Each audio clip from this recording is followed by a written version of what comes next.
Assalamualaikum warahmatullahi wabarakatuh. Sahabat kisah, hari ini saya akan menceritakan kisah seorang pemulung menolong seorang kakek di pinggir jalan. Kakek itu terlihat sangat lemah dan tidak berdaya. Akan tetapi, esok harinya rumah si pemulung dikepung oleh polisi. Apa yang sebenarnya terjadi? Dan siapakah kakek misterius itu? Sebelum menyimak kisah selengkapnya, saya sarankan untuk menulis sholawat kepada Nabi di kolom komentar. Semoga sholawat kita menjadi penolong kita kelak di padang mahsyar. Like dan subscribe channel ini sangat membantu menyebarkan kisah yang penuh hikmah ini dan semoga menjadi amal jariah. Kami doakan, semoga kalian mendapatkan rizeki yang barokah dan diberi kemudahan oleh Allah Subhanahu wa Ta'ala dalam menjalani kehidupan sehari-hari. Malam itu langit tampak mendung, dan angin dingin bertiup pelan. Jalanan sepi dan gelap, hanya diterangi lampu jalan yang jaraknya berjauhan. Kakek Rashid duduk di balik kemudi mobil mewahnya, sebuah sedan hitam yang mengilap. Ia baru saja keluar dari pertemuan bisnis di pinggir kota dan tengah dalam perjalanan menuju rumah anaknya untuk menghadiri acara ulang tahun cucunya, Aisyah, yang sangat ia sayangi. Kakek Rashid adalah seorang pria berwibawa dengan rambut memutih rapi, berpakaian elegan lengkap dengan jas dan dasi. Meskipun sudah berusia 70-an, ia masih aktif mengelola perusahaan keluarganya yang bergerak di bidang properti. Di dalam mobil, sebuah kotak hadiah kecil terbungkus rapi tergeletak di kursi penumpang. Sebuah kalung berlian yang ia beli khusus untuk Aisyah. Ketika mobil melewati jalan yang semakin gelap dan sunyi, tiba-tiba dari kejauhan terlihat beberapa orang berdiri di tengah jalan. Mereka melambai-lambaikan tangan, seolah-olah meminta bantuan. Kakek Rashid, dengan naluri kemanusiaannya, menghentikan mobilnya perlahan. Namun, sebelum ia sempat bertanya apa yang terjadi, sekelompok pria bersenjata tajam keluar dari bayangan gelap pinggir jalan. "Turun, Pak Tua!" bentak salah satu pria, suaranya keras dan mengintimidasi. Kakek Rashid terkejut dan mencoba tetap tenang. "Apa yang kalian mau? Saya bisa beri kalian uang," ucapnya, berharap dapat meredakan situasi. Namun, para pembegal tidak mau mendengar. Mereka menyeretnya keluar dari mobil, merampas dompet, ponsel, dan jam tangan mahal yang ia kenakan. Salah satu dari mereka bahkan merobek jasnya untuk mencari barang berharga lainnya. "Ambil semuanya!" seru seorang pembegal sambil memeriksa mobil. Dalam waktu singkat, mereka mengobrak-abrik kendaraan itu, merusaknya dengan benda tajam dan memecahkan kaca-kacanya. Setelah selesai, mereka meninggalkan kakek Rashid begitu saja di pinggir jalan yang gelap dan dingin. Mobilnya rusak parah, tidak mungkin dikendarai lagi. Dengan tangan gemetar, kakek Rashid mencoba berdiri. Udara malam yang dingin menusuk kulitnya, dan ia merasa sangat lemah. Tanpa alat komunikasi atau kendaraan, ia benar-benar terputus dari dunia luar. Hanya ada kesunyian dan bayangan gelap di sekelilingnya. Ia mulai berjalan perlahan, mencoba mencari bantuan, tetapi jalanan terasa seperti labirin tanpa ujung. Kakek Rashid, yang terbiasa hidup dalam kenyamanan, kini harus menghadapi kenyataan pahit. Ia tersesat dan sendirian di tengah malam yang kelam. Kakek Rashid berjalan tertatih-tatih di bawah langit malam yang semakin dingin. Setiap langkahnya terasa berat. Sepatu kulitnya kini kotor oleh lumpur dari jalan setapak yang tak beraspal. Tubuhnya mulai lemah. Sementara bayangan hitam perkampungan kumuh terlihat dari kejauhan, dengan beberapa lampu minyak dan lilin menerangi rumah-rumah reyot di sana. Ketika memasuki area itu, kakek Rashid mendapati jalanan penuh genangan air, sampah berserakan di mana-mana, dan aroma tak sedap menyeruak. Rumah-rumah di perkampungan itu terbuat dari kayu bekas dan seng berkarat, sebagian nyaris roboh. Beberapa anak kecil berlarian tanpa alas kaki, dengan tawa mereka yang terdengar kontras dengan keadaan sekitar. Namun, tidak satupun orang dewasa yang tampak memperhatikan pria tua asing yang tersesat di tengah mereka. Mereka semua sibuk dengan urusan masing-masing, sibuk bertahan hidup. Tanpa uang, tanpa telepon, dan dengan pakaian yang sudah compang-camping akibat insiden sebelumnya, kakek Rashid tampak seperti orang yang tak berbeda jauh dari penghuni perkampungan itu. Ia mencoba berbicara kepada seorang pemuda yang sedang duduk di depan gubuk kecil. "Permisi, Nak, bisakah saya meminjam telepon atau meminta bantuan?" Pemuda itu hanya menggeleng tanpa bicara, lalu pergi tanpa menoleh lagi. Kakek Rashid merasa putus asa, akhirnya duduk di trotoar yang kotor. Kakinya sudah tak kuat lagi untuk melangkah. Perutnya kosong, dan pikirannya dipenuhi rasa takut. "Apakah ini akhir hidupku?" batinnya penuh penyesalan. Saat itu, seorang pria tua dengan pakaian lusuh dan keranjang penuh barang bekas menghampirinya. Pemulung itu adalah Pak Dirman, yang berusia sekitar 60-an. Tubuhnya kurus, namun matanya memancarkan kelembutan dan kebijaksanaan. "Bapak kenapa duduk di sini malam-malam begini?" tanya Pak Dirman dengan nada prihatin. Kakek Rashid mendongak, menatap pria itu dengan lemah. Saya tersesat. Semua barang saya diambil oleh pembegal. Saya tak tahu harus kemana." Pak Dirman terdiam sejenak, memandangi kakek Rashid dengan rasa iba. "Kalau begitu, ikut saya, Pak. Rumah saya memang kecil, tapi setidaknya Bapak bisa berteduh dan istirahat sebentar." Tanpa banyak pilihan, kakek Rashid menerima tawaran itu. Dengan langkah perlahan, Pak Dirman membimbingnya menuju sebuah rumah reot di ujung perkampungan. Rumah itu begitu sederhana, dengan dinding dari kayu lapuk yang penuh lubang dan atap yang bocor di beberapa tempat. "Maaf, Pak. Beginilah adanya rumah saya. Tapi setidaknya, di sini Bapak aman," ucap Pak Dirman sambil mempersilakan kakek Rashid duduk di atas tikar anyaman yang sudah usang. Pak Dirman segera menyuguhkan segelas air putih dan sepotong singkong rebus, makanan satu-satunya yang ia miliki. Kakek Rashid, yang biasanya terbiasa dengan makanan mewah, menerima singkong itu dengan penuh rasa syukur. "Kenapa Bapak begitu baik kepada saya? Kita bahkan tidak saling kenal," tanya kakek Rashid setelah meneguk air. Pak Dirman tersenyum kecil. "Hidup ini keras, Pak. Kalau bukan kita yang saling membantu, siapa lagi? Saya tahu bagaimana rasanya tak punya apa-apa dan membutuhkan uluran tangan." Kata-kata itu menohok hati kakek Rashid. Dalam kesederhanaan Pak Dirman, ia melihat sesuatu yang tak pernah ia temukan di kehidupannya yang serba berkecukupan, ketulusan yang murni. Malam itu, untuk pertama kalinya dalam hidupnya, kakek Rashid tidur di lantai kayu yang keras, dengan hanya selembar kain tipis menutupi tubuhnya.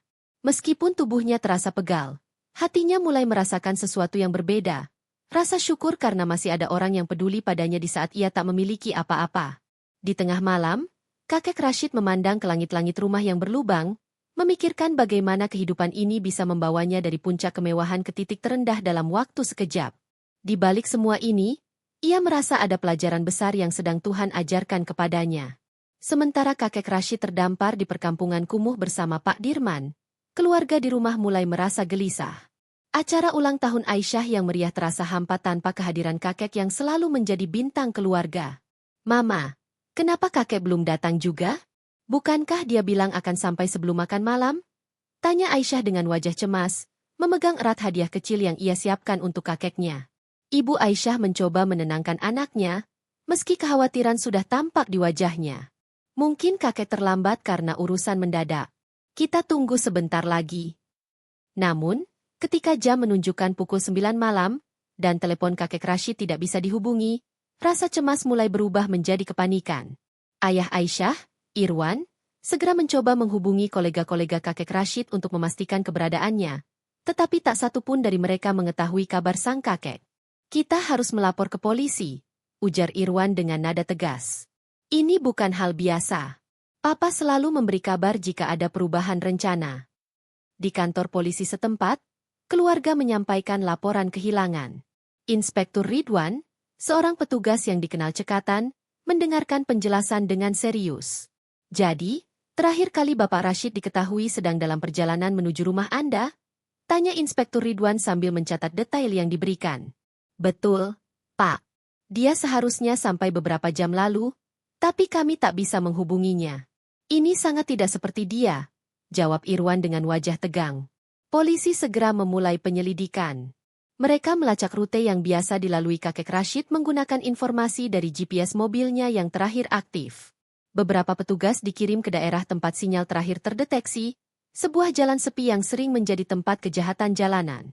Di sana, mereka menemukan mobil kakek Rashid dalam keadaan hancur. Kaca mobil pecah, pintu terbuka, dan barang-barang di dalamnya berserakan. Situasi itu memperkuat dugaan bahwa sang kakek menjadi korban pembegalan. "Kami akan mengerahkan tim untuk mencari keberadaan Bapak Rashid," kata Inspektur Ridwan kepada keluarga. "Tapi, jujur saja, ini akan sulit karena daerah ini penuh dengan jalan tikus dan perkampungan padat penduduk." Di tengah situasi genting ini, Aisyah menunjukkan keberanian yang luar biasa untuk anak seusianya. Meskipun orang dewasa sibuk dengan pencarian resmi, Aisyah memutuskan untuk membantu dengan caranya sendiri. Dia mempelajari peta rute perjalanan kakek Rashid yang diberikan polisi, mencatat nama-nama daerah yang belum ia kenal. Mama, kalau kakek ada di sana, kita harus mencarinya sampai ketemu. Aku yakin dia menunggu kita, ucapnya dengan suara penuh keyakinan. Kata-kata Aisyah memberi semangat baru bagi keluarga. Mereka mulai menyebarkan foto kakek Rashid ke media sosial dan meminta bantuan masyarakat untuk memberikan informasi jika melihat seseorang dengan ciri-ciri yang sama. Tidak lama setelah foto itu beredar, seorang warga yang tinggal di perkampungan kumuh menghubungi polisi. Saya melihat pria tua seperti di foto itu beberapa malam lalu, kata warga tersebut. Dia tampak kebingungan dan berjalan masuk ke kampung kami. Polisi segera mendatangi lokasi yang dimaksud bersama keluarga kakek Rashid. Mereka mulai menelusuri jalan-jalan sempit dan ganggang berliku di perkampungan kumuh itu, bertanya kepada penduduk setempat. Namun, perkampungan itu begitu luas dan padat, sehingga pencarian tidak berjalan mudah. Di setiap tikungan, Aisyah memegang erat tangan ibunya, berharap setiap langkah membawa mereka lebih dekat pada kakek Rashid. Meskipun situasi terasa menegangkan, harapan keluarga tetap menyala. Di antara duka dan ketidakpastian, satu hal yang pasti, mereka tidak akan berhenti mencari sampai kakek Rashid ditemukan. Keesokan paginya, kakek Rashid terbangun oleh suara ayam berkokok dan langkah-langkah kecil anak-anak yang berlarian di luar. Matahari mulai menyelinap masuk melalui celah-celah dinding kayu yang sudah lapuk, menerangi ruangan sempit di mana ia tidur. Pak Dirman sudah bangun sejak subuh, sibuk mempersiapkan barang-barang bekas yang ia kumpulkan untuk dijual. Di sudut rumah, ada tumpukan kardus, botol plastik, dan besi tua yang ia tata rapi meski rumah itu sendiri hampir roboh. "Selamat pagi, Pak. Bagaimana tidur Bapak tadi malam?" tanya Pak Dirman ramah, sambil membawa segelas teh hangat yang diseduh dengan daun teh murah. Kakek Rashid tersenyum lemah. "Pagi, Pak Dirman. Tidur saya cukup, meski punggung ini rasanya sudah tak kuat tidur di lantai keras," jawabnya sambil tersenyum kecil, berusaha tidak mengeluh. Pak Dirman tertawa pelan. "Maaf ya, Pak, rumah saya memang begini adanya. Tapi, kalau ada niat baik, tempat seperti ini pun bisa jadi nyaman." Saat sarapan, yang hanya berupa nasi dengan sedikit garam, kakek Rashid mengamati kehidupan Pak Dirman. Meski hidup serba kekurangan, pemulung tua itu tampak penuh semangat dan tak pernah mengeluh. Bahkan, di tengah keterbatasannya, ia masih memiliki waktu untuk membantu tetangga yang membutuhkan, seperti anak-anak kecil yang berlari ke rumahnya pagi itu untuk meminta air minum. "Kakek sering bantu mereka?" tanya kakek Rashid sambil menunjuk ke arah anak-anak itu. Pak Dirman mengangguk. "Kalau bukan kita yang bantu, siapa lagi, Pak? Hidup ini memang sulit, tapi rasanya lebih ringan kalau kita berbagi dengan sesama." Kakek Rashid tertegun mendengar jawaban itu. Ia mengingat kehidupannya yang dipenuhi kemewahan dan kekayaan. Dalam kemewahan itu, ia jarang meluangkan waktu untuk memahami kesulitan orang lain. Hari-hari berikutnya dihabiskan dengan melihat kehidupan Pak Dirman dari dekat. Kakek Rashid ikut membantu memilah-milah barang bekas, sesuatu yang sebelumnya tak pernah ia bayangkan akan dilakukannya. Tangannya yang dulu hanya memegang pena mahal kini tergores oleh sisa-sisa logam bekas. Namun, di balik semua itu, ada pelajaran yang ia petik. Kerja keras dan kesederhanaan memiliki nilai yang tak ternilai. Suatu malam, saat mereka duduk di depan rumah sambil memandangi langit berbintang, kakek Rashid mulai membuka diri. "Pak Dirman, selama ini saya pikir uang bisa menyelesaikan segalanya. Tapi, melihat kehidupan Bapak, saya mulai sadar bahwa ada hal lain yang lebih berharga daripada harta." Pak Dirman menatapnya dengan senyum bijak. "Harta memang penting, Pak, tapi bukan tujuan hidup. Harta itu alat, supaya kita bisa membantu orang lain dan hidup dengan lebih baik. Kalau hanya dikumpulkan tanpa arti, lama-lama kita jadi budaknya." Kata-kata itu menancap dalam hati kakek Rashid.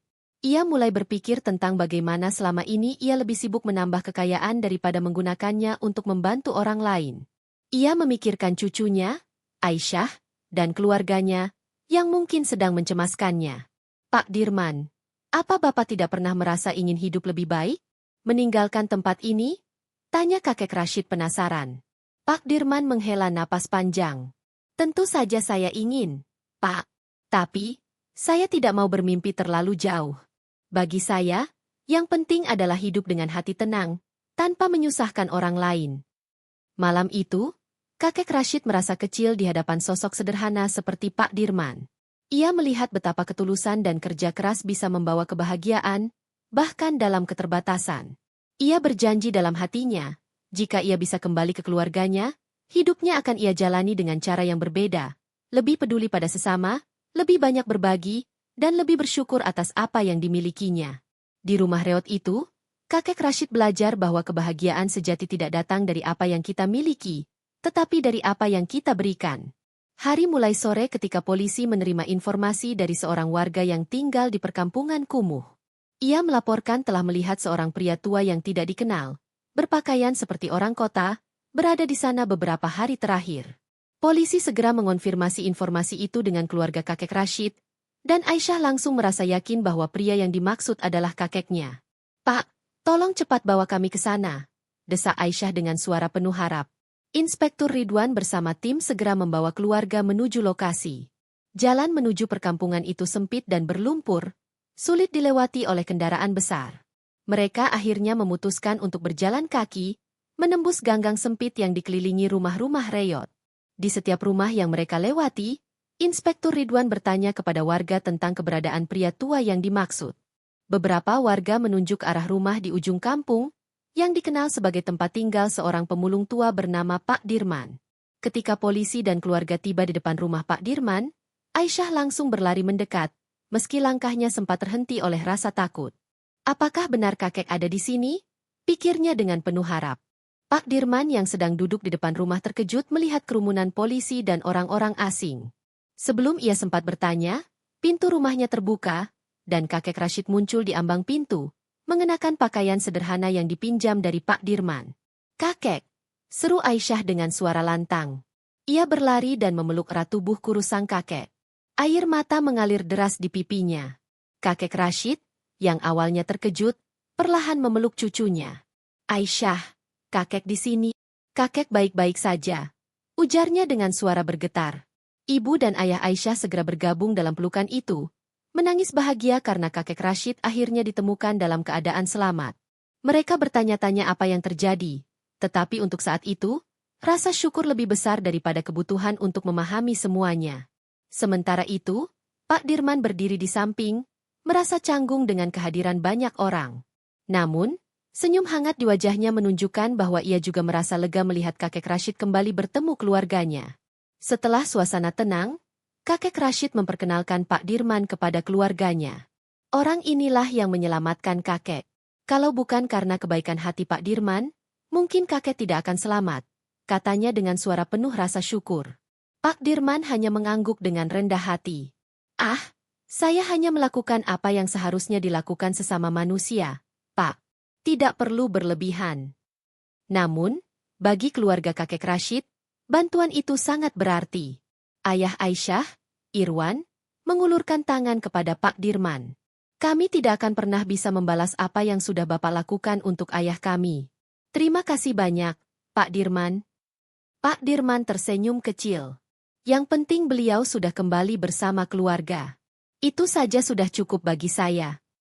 Setelah berbicara dengan polisi dan mengucapkan terima kasih kepada warga sekitar, keluarga kakek Rashid memutuskan untuk mengajaknya pulang. Namun, sebelum pergi, kakek Rashid memegang tangan Pak Dirman dengan erat. "Pak Dirman, kakek tidak akan melupakan semua yang telah Bapak lakukan. Bapak telah mengajarkan kakek sesuatu yang sangat berharga. Kakek berjanji, kita akan bertemu lagi, dan saat itu, Bapak tidak akan hidup seperti ini lagi." Pak Dirman hanya mengangguk, tidak berharap apa-apa. Tapi di matanya, terlihat harapan kecil bahwa janji itu bukan sekadar ucapan.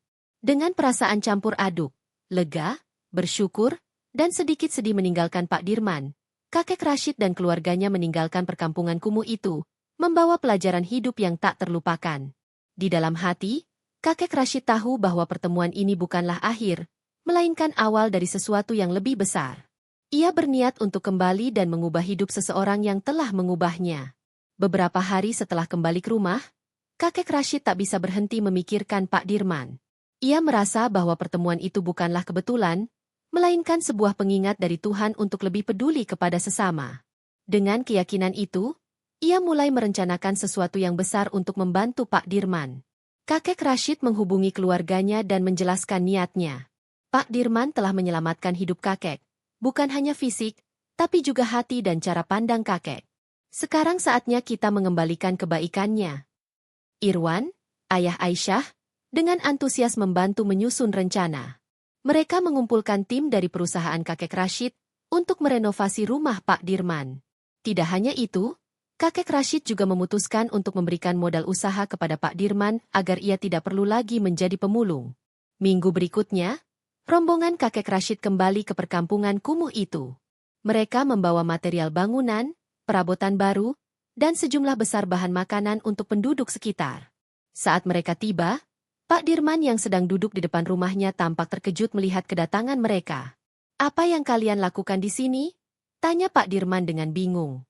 Kakek Rashid tersenyum sambil mendekat. "Pak Dirman, hari ini kami di sini untuk membalas kebaikan Bapak. Kami ingin memastikan Bapak hidup lebih nyaman dan bisa menjalani hari tua tanpa kesulitan." Pak Dirman sempat menolak dengan rendah hati, tetapi akhirnya menerima setelah kakek Rashid bersikeras. Proses renovasi rumah dimulai, dan para tetangga Pak Dirman turut membantu, merasa ikut bahagia atas rezeki yang diterima oleh pria tua yang selama ini dikenal baik hati. Dalam waktu beberapa minggu, rumah Pak Dirman berubah total. Dindingnya kini kokoh, atapnya tak lagi bocor, dan perabotan baru mengisi ruangan. Selain itu, kakek Rashid memberikan sebuah kios kecil yang lengkap dengan barang dagangan, sehingga Pak Dirman bisa mulai berjualan. Ketika Pak Dirman melihat hasil akhirnya, ia tak mampu menahan air matanya. "Terima kasih, Pak Rashid. Saya tak pernah membayangkan hidup saya bisa berubah seperti ini," ucapnya dengan suara bergetar. Kakek Rashid menepuk bahu Pak Dirman. "Ini bukan sekadar balas budi, Pak Dirman. Ini adalah cara saya mengucap syukur atas pelajaran hidup yang Bapak berikan kepada saya. Kehidupan Bapak mengajarkan saya untuk lebih menghargai kebaikan." Beberapa bulan kemudian, kakek Rashid diundang sebagai pembicara dalam sebuah acara amal yang diselenggarakan oleh perusahaannya. Di hadapan para tamu undangan, ia menceritakan kisah pertemuannya dengan Pak Dirman, dengan suara yang penuh emosi dan keyakinan. "Harta benda yang kita miliki hanyalah titipan. Kekayaan sejati adalah kemampuan kita untuk membantu sesama. Saya belajar dari seorang pemulung bernama Pak Dirman, bahwa meski hidup dalam kesederhanaan, ia memiliki kekayaan hati yang luar biasa. Dan itu, saudara-saudara, adalah pelajaran yang jauh lebih berharga daripada semua materi yang pernah saya kumpulkan." Cerita itu menginspirasi banyak orang untuk lebih peduli kepada sesama. Sebuah gerakan sosial bahkan lahir dari kisah tersebut, dengan banyak pihak berkontribusi untuk membantu komunitas di perkampungan kumuh seperti tempat tinggal Pak Dirman sebelumnya. Di usia yang telah senja, kakek Rashid merasa hidupnya lebih bermakna. Ia kini menghabiskan lebih banyak waktu bersama keluarga, terutama Aisyah, yang sering bertanya tentang kisah Pak Dirman. "Kakek, apakah kakek dan Pak Dirman masih berteman?" tanya Aisyah suatu hari. "Ya, sayang." Pak Dirman adalah salah satu teman terbaik kakek. Dan ingatlah, Aisyah, kita harus selalu membantu orang lain, tidak peduli seberapa kecil yang bisa kita berikan. Karena hati yang tulus adalah kekayaan paling indah. Dengan pesan itu, cerita kakek Rashid menjadi pengingat abadi bahwa kebaikan, meskipun sederhana, bisa mengubah kehidupan seseorang, bahkan kehidupan kita sendiri.